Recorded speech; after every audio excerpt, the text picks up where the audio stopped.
ouvirmos a palavra de Deus, convido a você tomar a sua Bíblia, abri-la no Evangelho, segundo escreveu Mateus, capítulo 28. A partir do verso 1 nós iremos ler. Mateus, capítulo 28, verso 1. Glória a Deus. Louvamos ao Senhor por esta noite que aqui estamos e por termos a liberdade de aprender a sua palavra na sua casa. Glória a Jesus. Aleluia. Mateus capítulo 28, verso 1. Glória a Deus. Amém? Todos acharam? Mateus 28, verso 1.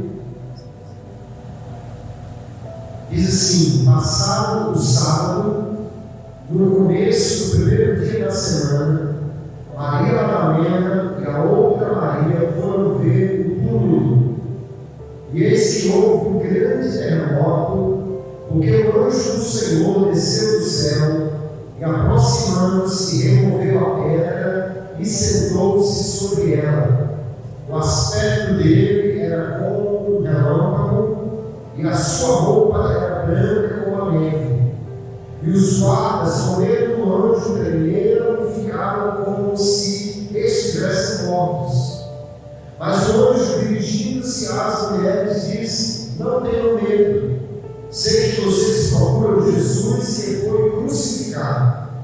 Ele não está aqui, ressuscitou como tinha dito.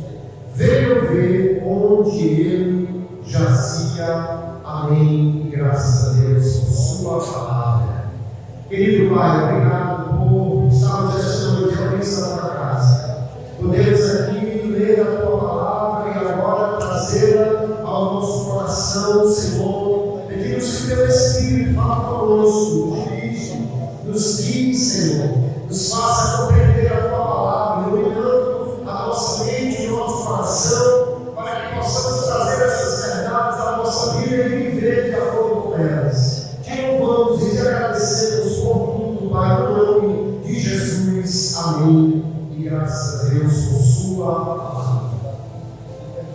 Todas as religiões antigas geralmente têm um túmulo onde repousam os restos mortais dos seus fundadores e que são visitados por seus seguidores. Na Índia, na França, na Arábia Saudita, em muitos lugares as pessoas vão para visitar o túmulo dos fundadores das religiões. Mas há algo diferente no cristianismo, porque apesar de ter também um túmulo famoso, que é muito visitado lá em Jerusalém, mas nesse túmulo de Jesus não está dito: aqui estão os restos mortais dele.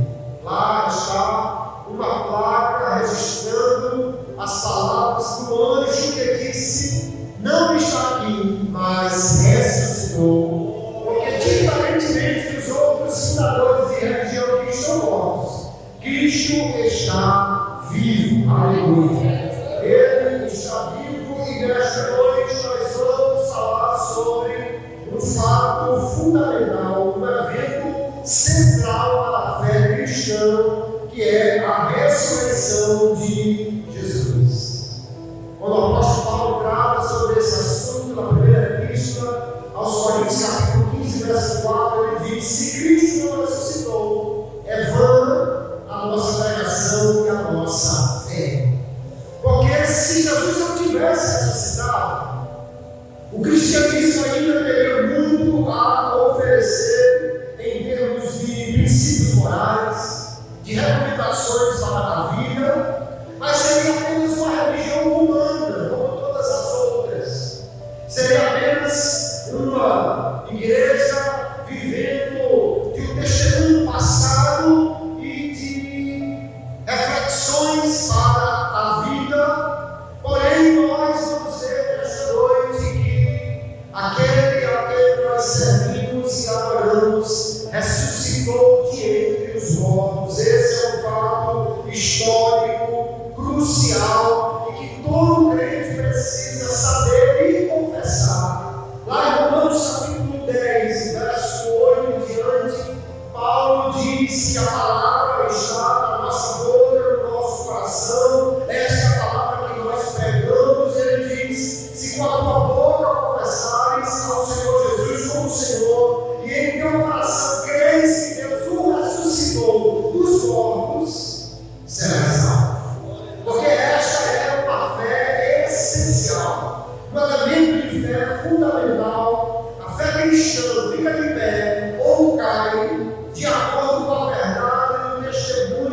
segundo o qual Cristo ressuscitou de entre os mortos. Hoje nós vamos compreender esta verdade, as implicações desta doutrina e quais são os pontos que sustentam esta evidência da ressurreição do Senhor Jesus. Nós temos evidências diretas, evidências que a própria Bíblia diz que provam a ressurreição de Jesus. Deixa eu ler.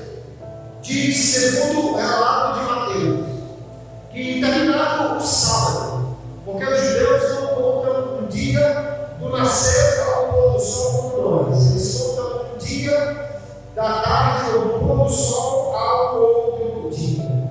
Quando então o sábado terminou e o domingo estava chegando, nas primeiras horas deste dia, ou seja, ainda cedo de madrugada, Mateus diz que as mulheres foram ver o túmulo onde Jesus estava sepultado. É muito interessante que todos os 4 evangelistas registram este fato, registram esse momento da ressurreição de Jesus, mas todos eles iniciam este relatório da ressurreição de Jesus vindo de mulheres, o que é algo estranho para a literatura daquela época, porque naquela cultura o testemunho de uma mulher não seria respeitado, não era válido no tribunal, não seria tido como uma evidência. E ainda assim, tanto Mateus como Marcos, Lucas e João deixam claro que Jesus não apareceu primeiramente a Pedro, a João, como nas histórias dos fundadores de religião, onde anjos ou seres celestiais aparecem aos fundadores. Aqui nós vemos que Jesus primeiramente vai aparecer a algumas mulheres. Este detalhe por si só é importante, porque é uma evidência que essa história não foi fabricada pela igreja. Se ela tivesse sido fabricada, Jesus teria aparecido primeiramente a Pedro, ou a João, ou a Tiago, ou um dos grandes nomes da igreja do primeiro século. Mas diz aqui Mateus que Maria Madalena e uma outra Maria, que lá em Marcos é identificada como sendo a mãe de Tiago, foram até o lugar em que Jesus havia sido sepultado. Se você olhar um pouquinho antes, no capítulo 27, a partir do versículo 47, diz que foi levado o corpo de Jesus pelos discípulos, e no verso 61 diz que Maria Madalena e a outra Maria estavam de frente ao sepulcro, elas viram onde o corpo foi colocado e voltaram ali depois do sábado, segundo o texto de Marcos, pretendendo embalsamar ou finalizar o trabalho de embalsamar aquele corpo. O grupo também poderia incluir outras mulheres. Marcos 16 fala de Salomé, e Lucas 24 fala de Joana, como sendo parte desse grupo de mulheres que foi até o sepulcro. Mas diz o texto de Mateus que houve um terremoto. Diz o texto que houve então ali algo extraordinário, e o texto diz que o anjo do Senhor desceu do céu, removeu a pedra do sepulcro. Os padres que ali estavam caíram prostrados como mortos diante daquela aparição, e o que nós vemos ali então é que no início do domingo, que era o terceiro dia, há algo extraordinário acontecendo naquele domingo. A pedra foi removida, as pessoas que ali chegaram já receberam um testemunho, não só a porta estava aberta, mas o túmulo estava vazio. Aleluia. Não havia mais ninguém naquele túmulo. O ser celestial aqui no relato de Mateus conversa com as mulheres e diz: vocês estão procurando Jesus, mas não procurem. Outra coisa,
contrária, de que não houve ressurreição ali. Quando ele cita o Salmo, ele diz: Davi fala, dizendo: eu sempre vi o Senhor diante de mim, porque ele está à minha direita, para que eu não seja abalado. E ele termina a citação do Salmo dizendo: não permitirás que teu santo veja corrupção. E ele diz: irmãos, somos nós sabemos que Davi morreu, seu sepulcro está ali, o seu corpo está ali no túmulo, seu túmulo permanece até nós entre hoje. Ele estava dizendo: Davi não ressuscitou, mas ele disse que o corpo dele não veria a corrupção. E ele completa Pedro, sendo ele profeta, ele falou acerca da descendência dele que se assentaria no trono, e referindo-se à ressurreição de Jesus, que não foi deixado na morte, nem o seu corpo experimentou a corrupção. Deus ressuscitou este Jesus, e disto nós somos testemunhas. Ele vai dizer: tudo não está vazio. Alguém podia pensar: o corpo simplesmente não está aí, isso não prova nada. Mas é a prova que não há corpo sem vida ali, portanto seria uma evidência de que Jesus estava morto. Porém, Jesus vai aparecer a diversas pessoas. E aí, quando você junta tudo vazio e alguém que deveria estar morto, aparecendo, conversando, comendo, se apresentando diante das pessoas, então nós vamos dizer que isso será evidência suficiente para mostrar que Jesus ressuscitou de entre os mortos. O texto de Mateus diz que as mulheres foram com alegria, mas encontraram Jesus, e falou com elas, que os confortou, e repetiu a ordem que os discípulos fossem para Galiléia, onde ele os encontraria. Marcos, depois João menciona o encontro com Maria Madalena, que vai dar testemunho dizendo: eu vi o Senhor, ele apareceu a mim e falou comigo. Porque nós vamos ver que os 4 evangelistas vão dar testemunho de diversas aparições de Jesus. Segundo Lucas e João, depois que as mulheres trouxeram o primeiro relato, então Pedro, João e outros discípulos vão até o túmulo e encontram o vaso vazio como as mulheres haviam dito. Lucas apenas registra que Jesus, na estrada da Emaús, vai aparecer a 2 deles, sem se identificar, vai conversando com eles, mostrando que as Escrituras previram o que estava acontecendo. Quando chega lá na aldeia, faz menção que vai passar adiante, eles dizem: fica conosco. E ele fica, mas quando senta para o meio, bate o pão, eles reconhecem: era o Senhor que estava aqui, o coração estava aquecido com a palavra que ele falava, não era um fantasma. Quando um fantasma aparece, as pessoas ficam arrepiadas e geladas. Era alguém que falava com uma palavra que aquecia, que renovava. Jesus estava vivo, falou com eles. Marcos também registra esta aparição. Lucas fala ainda de um encontro quando o Senhor apareceu aos discípulos em Jerusalém.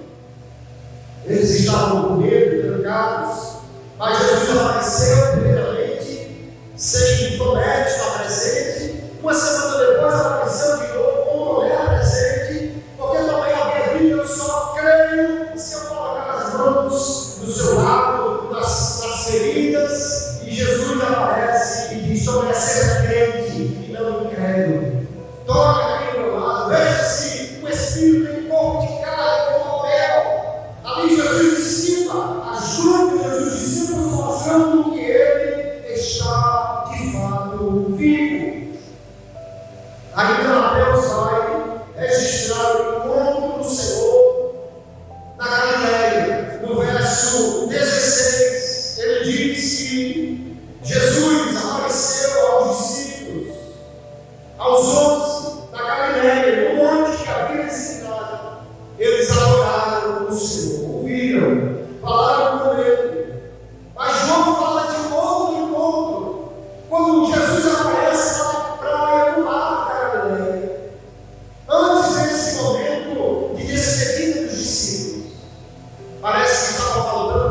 barriga, porque Jesus, seu corpo, ninguém estava dando mais oferta. Pedro diz: eu vou pescar, ele precisa alimentar esse grupo. Mas enquanto eles estão na pesca, aparece alguém na praia que diz: olha a rede está virada. E eles recolhem uma quantidade imensa de peixe. E aí João diz: é o Senhor. É o Senhor, ele está vivo, porque ele está vivo aqui faz milagre, ele faz coisas extraordinárias. Jesus aparece, não somente fala, mas come com eles, restaura a liderança do reino, dizendo: acenda as suas ovelhas, as minhas ovelhas, aleluia. E ainda Paulo disse: Jesus apareceu a Pedro, a Tiago e a cerca de 500 irmãos. Então nós podemos ver pelas Escrituras as duas evidências diretas da ressurreição. O túmulo está vazio. E há muitas pessoas, centenas delas, em diversos locais diferentes, que viram, conversaram, ouviram, tocaram, comeram com Jesus, viram ele fazer inclusive maravilhas como ele havia feito antes. Puderam dar testemunho de que Jesus estava de fato vivo. Era um corpo diferente, que não foi reconhecido no caminho da Emaús inicialmente.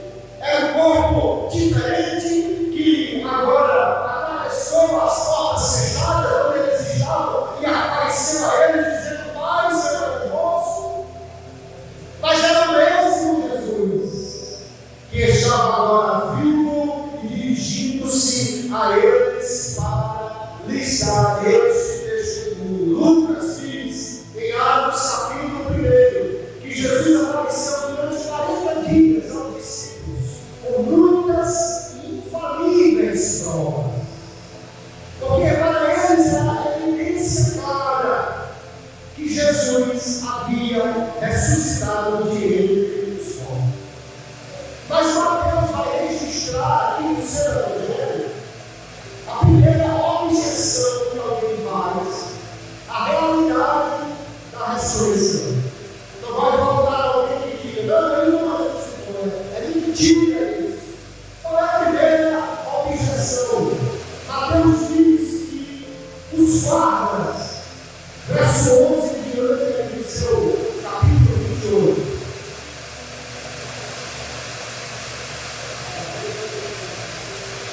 glória a Deus, glória a Deus pela cruz.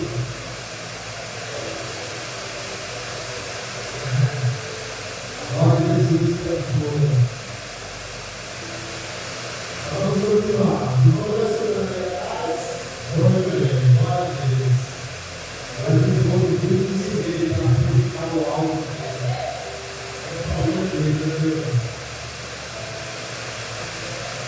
A primeira obrigação para Deus aparecer a realidade da ressurreição é Cristo pelas coisas que os guardas se estavam ali, porque havia perdido a liderança religiosa, havia perdido que o governador colocasse na guarda junto ao público, dizendo: pode ser que os seus discípulos venham e roubem o corpo. Porque na verdade, o que ele estava dizendo era que certamente ele já tinha ouvido falar que Jesus ressuscitaria. Porque uma pessoa que não tivesse toda a missão de colocar a vida, ele disse para isso que o corpo do Senhor tirado de lá. E agora foi autorizado na guarda. Diz também que os capitalistas se iam colocar no cedo na entrada daquele mundo, para que ninguém violasse aquela pedra. Mas Jesus ressuscitou de entre os mortos. A pedra foi removida da violência e os guardas com medo, eles voltam aos líderes religiosos, dizem o que aconteceu e dizem: mas você não mentiu, dizer que eram discípulos.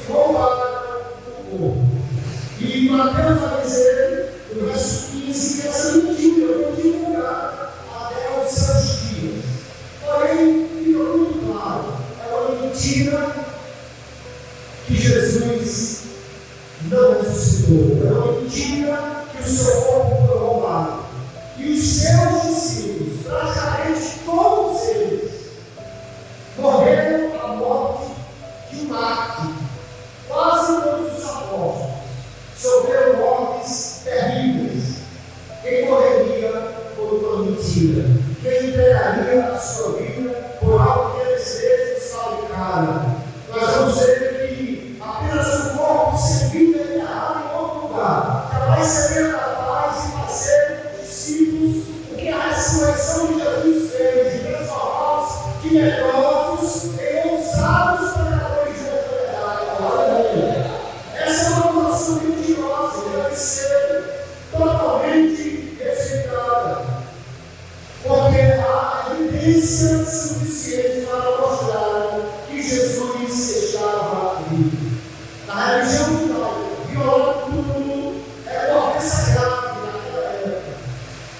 Se os discípulos tivessem feito isso, além de nós tentando uma mentira, eles poderiam ser condenados por esse crime, algo que não aconteceu. Os próprios líderes religiosos não tinham como sustentar essa mentira que eles inventaram.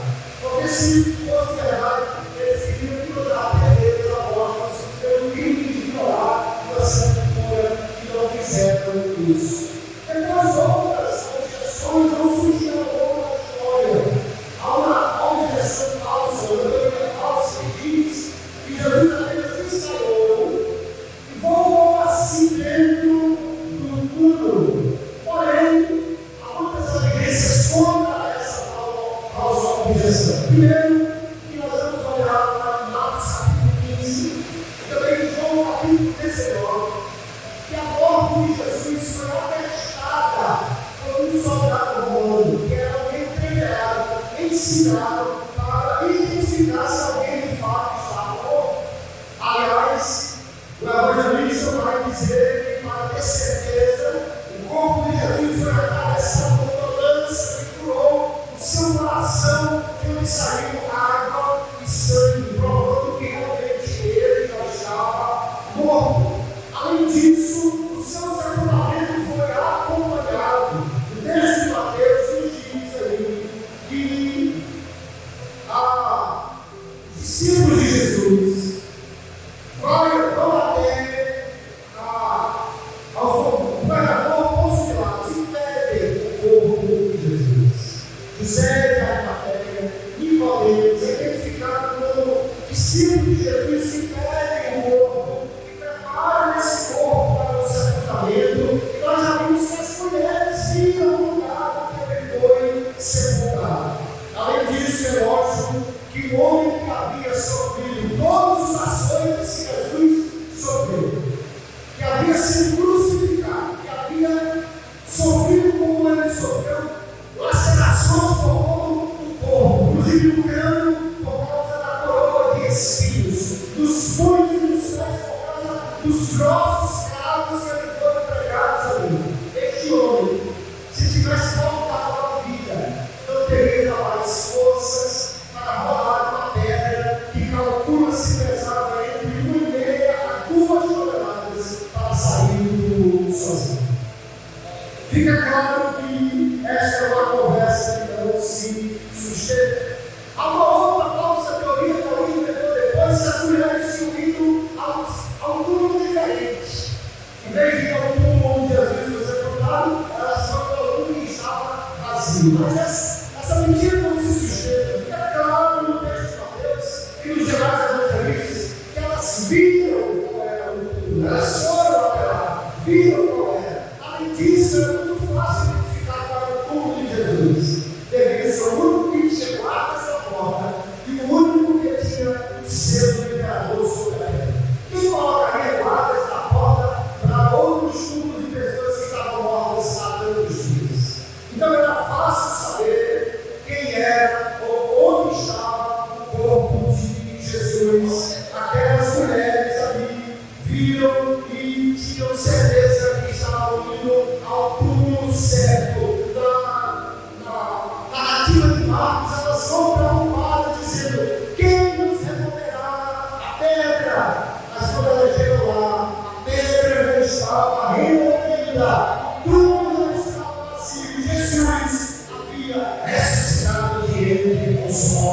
Aleluia. Os discípulos tiveram dificuldades para crer no primeiro momento. Por quê? Porque ressurreição não é algo que se vê todo dia. Ainda mais quando nós estamos falando de Jesus, nós não estamos falando de alguém simplesmente que voltou à vida. A ressurreição de Jesus é de um tipo diferente. Não é alguém que voltou, que foi reanimado para morrer depois. É alguém que venceu a morte. Alguém que definitivamente não vai mais morrer. Aleluia. Alguém que ressuscitou com um corpo diferente. Mas é um corpo vivo, que pode ser tocado, que pode ser apalpado. E nós vamos ver que os discípulos vão depois dar testemunho disso. Porque Jesus vai mostrar do seu lado a sua mão e vai dizer: põe a mão aqui, toque, veja que sou eu mesmo. Aleluia. Eles não creram porque, queridos, eles nem mesmo entendiam ao certo o que significava esta ressurreição. Lá em Marcos capítulo 9, ele diz que quando desceram do monte da transfiguração, e Jesus afirma que ele morreria e seria, no entanto, ressuscitado ao terceiro dia. O texto de Marcos diz que eles estavam perguntando uns aos outros como seria isso, como seria essa ressurreição. Eles não tinham certeza de que isso consistia, mas nós vamos ver exatamente que a ressurreição de Cristo é agora uma vida que não somente venceu a morte temporariamente, mas que não está mais sujeita ao seu poder. Uma vida que agora se levanta como algo totalmente novo. E agora pode simplesmente dizer que a morte foi vencida por ele e ele nunca mais está sujeito ao seu poder. Que impacto isso traz sobre os discípulos? Nós vamos ver que eles estavam, segundo o texto de Marcos, capítulo 10, 16 e verso 10, eles estavam trancados, chorando, com muito medo. O texto de João, capítulo 20, verso 19, diz que eles estavam a portas fechadas, com medo. Porque imagine, aquele que era a sua proteção, aquele que tinha o poder para repelir demônios, derrubar guardas, aquele que tinha o poder para fazer milagres, maravilhas, aquele que os guardou, e na oração sacerdotal, em João capítulo 17, Jesus disse isso: eu os guardei. Jesus estava morto. Se ele estava morto, agora podia parecer que o mal iria vencer. Madalena devia estar pensando: os demônios que ele tirou de mim podem voltar. Ele podia estar pensando: o povo, amigo daquele que eu cortei, a mulher lá no morro, pode vir me prender. Eles estavam trancados, com medo. Mas o texto diz que Jesus apareceu a ele e a eles, lhes trouxe paz, lhes deu garantias, lhes fez promessas, mostrou que estava com eles, que ele estava vivo, e agora esses discípulos vão sair dali para testemunhar da ressurreição de Jesus. Aleluia! Nós acreditamos na ressurreição de Jesus porque nós vemos que há evidências suficientes para isso. Porque Ele mesmo tem poder. E Deus é um Deus que faz intervenções na história que nós chamamos de milagres, coisas extraordinárias. O fato de crermos que Jesus está vivo não quer dizer que Ele está vivo apenas na memória, na consciência. Não dizemos que Jesus está vivo só porque nos lembramos, porque guardamos a sua palavra. Não, nós dizemos que Jesus está vivo porque Ele de fato está vivo, presente entre nós, atuando no meio da sua igreja, operando milagres, sinais e maravilhas como antes fazia. Isso é um sinal de que Ele venceu a morte, como disse que faria. de maneira que nós agora podemos dizer: a morte está vencida. Lá em 2 Timóteo, capítulo 1, verso 10, o apóstolo Paulo vai dizer que Jesus derrotou, que Jesus aniquilou a morte e trouxe à luz a vida e a incorrupção pelo Evangelho. Jesus simplesmente matou a morte quando ele ressuscitou de entre os mortos. Ele vai aparecer aos discípulos aqui no final do Evangelho de Mateus para dizer: toda a autoridade foi me dada nos céus e na terra. Aleluia! E agora, como aquele que venceu, o rei vitorioso, ele vai enviar os seus discípulos a pregar o Evangelho. E eles vão porque têm a certeza que ele está vivo e que está com eles, porque ele prometeu: estarei convosco até a consumação dos séculos. Aleluia! Nas palavras de Lucas, 2 anjos aparecem depois que Jesus é encoberto pelas nuvens, para confirmar a sua palavra, dizendo: varões galileus, este Jesus, assim como vocês viram subir, ele há de voltar, confirmando a promessa que ele fez de voltar para buscar os seus discípulos. Marcos, no capítulo 16, verso 19, diz: Jesus foi recebido no céu e assentou-se à direita de Deus. Significa que ele agora não somente assumiu a posição de reinar, assumiu a sua posição de soberania própria de Deus sobre o universo, mas que dirá, ele também cumpre tudo aquilo que prometeu à igreja. Quando nós olhamos para todas essas evidências, nós vemos que há ainda outras evidências indiretas da ressurreição de Jesus. Quais delas?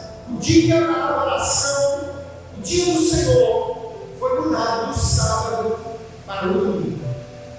Nós vemos que ainda bem no início da igreja, a igreja já se reunia no domingo popular, em Atos capítulo 20.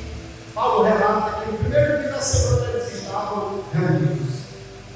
Porque a igreja passou até o domingo como o dia do Senhor. Se o sábado era mandamentos, lá dos 10 mandamentos, se além disso havia uma força do sábado ser o dia que Deus encerrou a criação, e portanto o mandamento baseava-se nesse detalhe: no 7º dia Deus descansou, e agora eu não estou que houvesse também descanso entre os homens. Como é que alguém mudaria do 7º para o primeiro dia da semana, o dia do Senhor?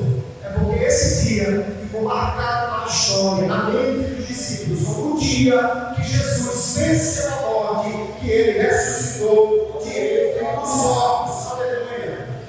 Além disso, nós podemos ver que Jesus esteve durante cerca de 3 anos e meio com os discípulos.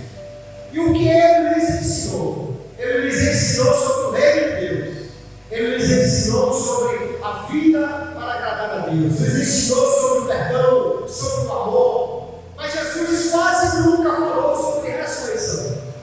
Já nos últimos dias, na última semana, já indo a Jerusalém, é que Jesus menciona muito rapidamente sobre ressurreição.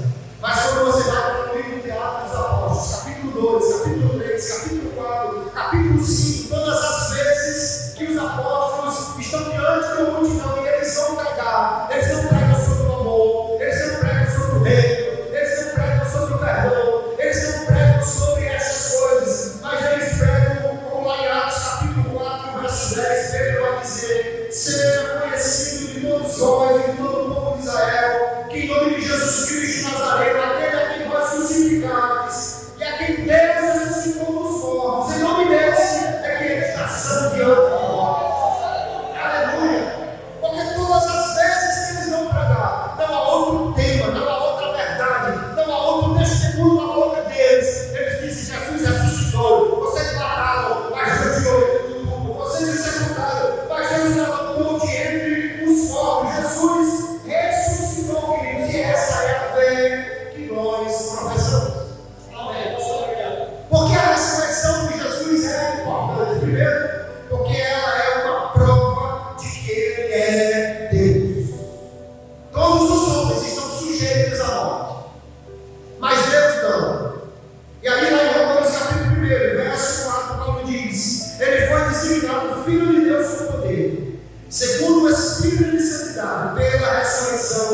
dos mortos, a saber, Jesus Cristo, nosso Senhor.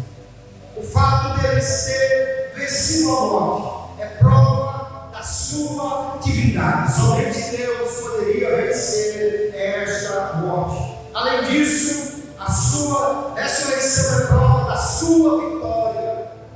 Que ele venceu o diabo, venceu a morte, venceu o pecado, venceu todos os inimigos, as potestades, venceu os principados, triunfou sobre eles, aleluia, quando ressuscitou de entre os mortos. E aí, Romanos 14, verso 9, Paulo vai dizer: foi precisamente para esse fim que Cristo morreu e ressuscitou, para ser Senhor, tanto de mortos como de vivos. Aleluia. Além disso, nós vamos ver que Jesus ressuscitou para que pudesse dar a certeza que o sacrifício que ele apresentou na cruz foi aceito diante de Deus. Havia uma figura disso, havia uma metáfora disso lá na velha aliança, que era o tabernáculo, ou depois do templo. Como funcionava? O sacerdote lá fora do altar matava a oferenda, o animal que era trazido em sacrifício. O seu sangue era recolhido, mas ele só seria aceito. Aquele sangue só seria aceito como expiação pelo pecado do povo, depois que ele fosse levado à presença de Deus, do Santo dos Santos. Quando Jesus morreu, ele se fez oferta por nós. Ele se fez sacrifício por nós.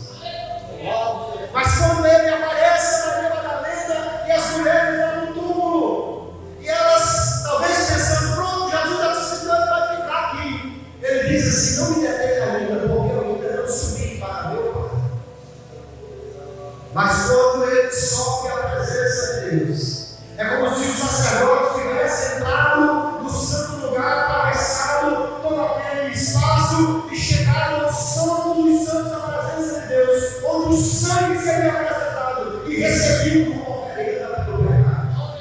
O fato de Jesus ter ressuscitado é agora algo que nos garante que a oferta foi aceita por Deus e, portanto, nós fomos justificados. Em Romanos capítulo 4, verso 24, Paulo diz assim: mas também por nossa causa, essas coisas foram escritas, visto que a nós, igualmente, nos será atribuído a saber, a nós que cremos naquele que ressuscitou dentre os mortos, a Jesus ressuscitou, o qual foi entregue por causa das nossas transgressões e ressuscitou para a nossa justificação.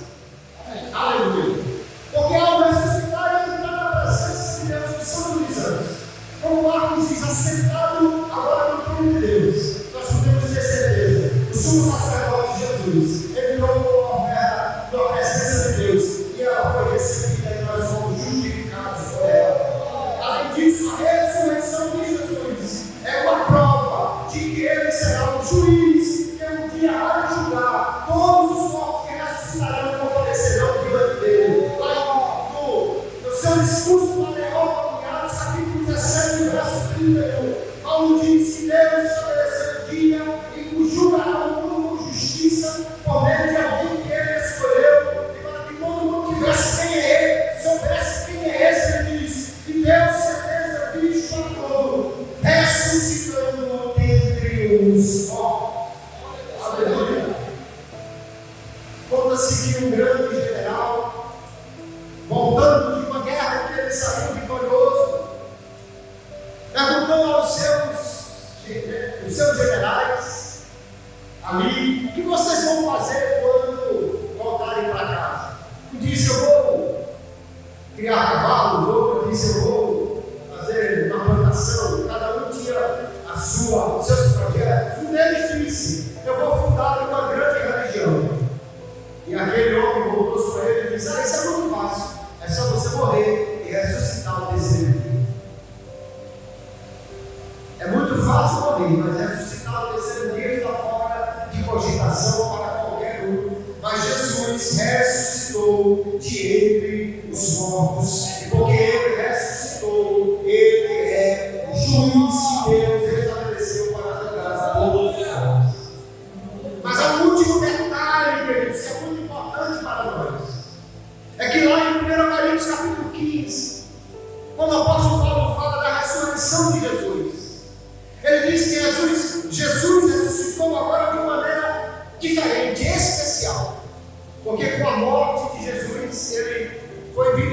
mas com a sua ressurreição, ele inaugurou uma nova era. Ele agora é as primícias dos mortos.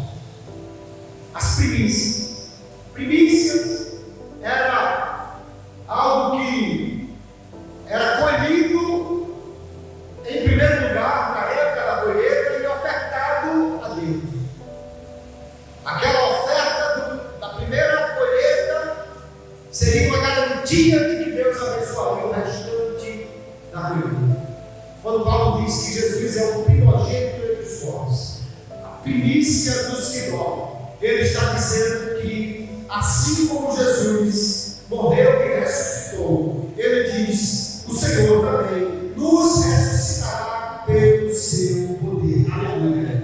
Porque a ressurreição de Jesus tem um caráter de promessa e antecipação. A sua ressurreição garante a nossa ressurreição, a sua vitória sobre morte, garante a nossa vitória sobre a morte. De forma que o apóstolo Paulo, diante dessa verdade, ele agora está, parece que, zombando da morte. Nas palavras mais usuais do nosso tempo, ele está tirando onda da morte. Ele pergunta assim: cadê seu aguilhão, morte? Cadê aquela foice que você andava por aí, se exibindo com ela, dizendo que ia matar todo mundo? Cadê? Cadê seu ferrão? Cadê seu poder, morte? Cadê sua força, morte? Você não tem mais nenhuma, sabe por quê? Porque Jesus venceu a morte para que nós não tivéssemos medo dela. Aleluia. E a garantia que ele nos dá, Romanos capítulo 8, verso 11: se em vós habita o Espírito daquele que ressuscitou Jesus entre os mortos, esse mesmo que ressuscitou Cristo entre os mortos, vivificará também o corpo mortal de vocês, por meio do seu Espírito que habita em vós. Aleluia. E nós podemos então ter a certeza: nosso Senhor venceu a morte, está vivo, e como Rei vivo, como Cristo vivo, subiu aos céus, assentou-se à direita do trono de Deus, e agora Ele nos garante que está não somente presente conosco cada dia, mas cumprindo as suas promessas, inclusive a maior delas, que breve voltará para buscar a sua igreja. E quando isso acontecer, se cumprirá a palavra que está escrita: tragada foi a morte da vitória. Quando Paulo diz: como isto que é mortal se revestir de imortalidade, isso que é incorruptível se revestir de incorruptibilidade. Que esse corpo mortal vai ser transformado para ser semelhante ao corpo de Jesus quando ele ressuscitou. Que Jesus tenha existido no passado, isso pode ser provado pelo registro histórico dos seus ensinos, daquilo que ele deixou, mas que ele exista hoje no presente, que ele está vivo hoje e que cumprirá as suas promessas como o Rei que venceu a morte, que tem poder supremo sobre a morte. Isso somente se prova pelo testemunho da sua ressurreição, e nós podemos entender pela palavra, queridos, que há amplo testemunho da ressurreição de Jesus, pelo que nós cremos, confessamos e anunciamos que Jesus está vivo, que ele venceu a morte e que nós também um dia venceremos esta imortalidade, porque nele nós somos mais do que vencedores. As reações dos discípulos ao anúncio da ressurreição, em primeiro lugar, não foram as melhores. Eles duvidaram, tiveram medo, se esconderam. Mas agora que nós estamos diante de tantas evidências, estamos diante de tantas provas, qual será a nossa reação diante desta verdade? Estaremos mais firmes na nossa fé? Anunciaremos com mais ousadia esta verdade da ressurreição de Jesus? Alguém pode dizer: não, a religião é tudo igual.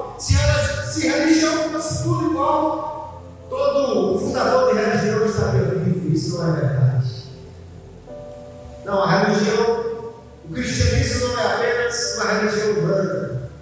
Ela é o caminho de Deus para a salvação do homem. E como nós podemos ter certeza disso, é porque ao contrário de todos os outros fundadores, cujos túmulos estão cheios com os seus restos mortais, o nosso Senhor ressuscitou de entre os mortos e o seu túmulo está vazio. Aleluia! Acreditar nisso, crer nisso, proclamar isso, traz implicações muito sérias, porque como Paulo disse, se não cremos na ressurreição, a nossa fé é vã, a nossa pregação não vale nada, mas nós pregamos com ousadia, como estes homens que deram testemunhos, e nós vamos ver que João lá na sua epístola, e Pedro também na sua epístola, vai dar claro o testemunho dizendo: nós adotamos a vida, nós tocamos nele, nós falamos com ele, comemos com ele, vimos a vida, porque ele ressuscitou, apareceu a nós e nos deu certeza da sua ressurreição. Nós vamos sair daqui nesta noite com esta verdade, aquecendo o nosso coração.